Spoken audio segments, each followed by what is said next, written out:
Secular हा शब्द doctor Babasaheb Ambedkar यांच्या संविधानात नाही, ही घाण काँग्रेसने केली आहे। सर्व धर्म समभावाचे रेकॉर्ड कायम वाजवलं जातं, त्यांनी हे रेकॉर्ड आता पाकिस्तानात जाऊन वाजवावं। राज्यात हिंदुत्ववादी सरकार सत्तेवर आले, त्यामुळे हिंदूंना सुरक्षित आणि आर्थिक सक्षम करण्याचं काम सरकार करणार असल्याचे राज्याचे मत्स्य व्यवसाय आणि बंदरे मंत्री नितेश राणे यांनी सांगितले। हिंदू एकता आंदोलन आणि हिंदू व्यापाऱ्यांच्या वतीने येथील मराठा सांस्कृतिक सभागृहात हिंदू गर्जना सभेचं आयोजन करण्यात आलं होतं। यावेळी नितेश राणे म्हणाले, सर्व धर्म समभावाचा जप सध्या अनेक जण करत आहेत, त्यांनी ही रेकॉर्ड पाकिस्तानात जाऊन वाजवावं। मुळात बाबासाहेब आंबेडकरांनी जे संविधान लिहिलं त्यात सेक्युलर हा शब्द नव्हता, काँग्रेसने तो शब्द संविधानात घातला।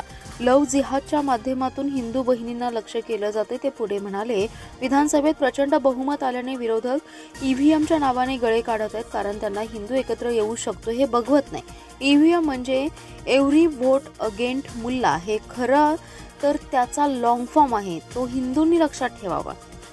या अधिकृत कोणतेही प्रार्थनास्थळ असो ते पाडलंच पाहिजेत। विशाळगडावर रविवारी उरूस भरवण्याचं आयोजन केल्याचं ऐकत आहे, पण सरकार आमचे आहे, मी देखील बघतो उरूस कसा होतो, असे आवाहन देखील नितेश राणे यांनी केलंय।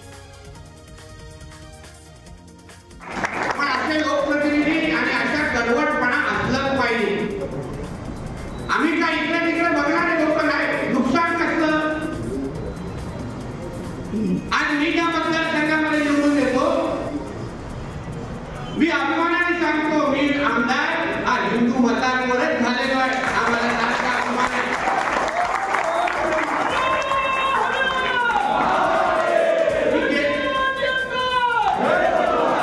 मी गेलोच नाही मोहल्ल्यांमध्ये मत मागण्याचे, नाही की आता जेव्हा काय कोणाला द्यायचं तर द्या। पण मी तुम्हाला सांगतो की फक्त दुसरं निवडून आलो नाही।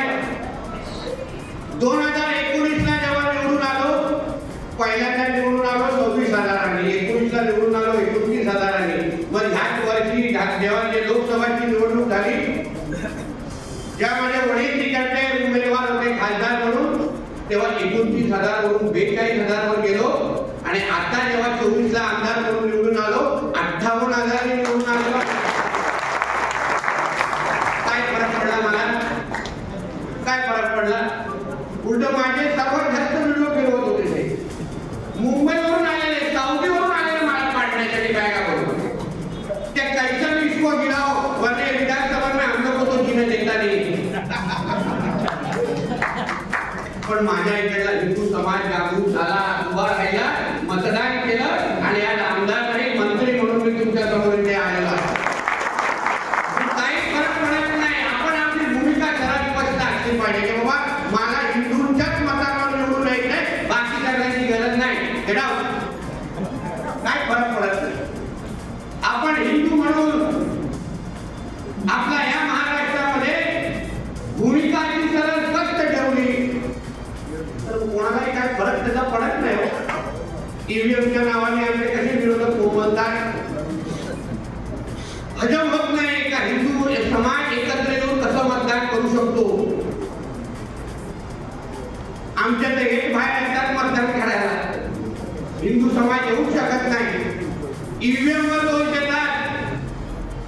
आता हे लोकांना ईव्हीएमचं फुलफॉर्मच कळलं नाही। हिंदू समाज आणि कुठल्या विचाराने मतदान केलं कळलंच नाही। ईव्हीएमचा अर्थ आहे एव्हरी वोट अगेन्स्ट मुल्ला।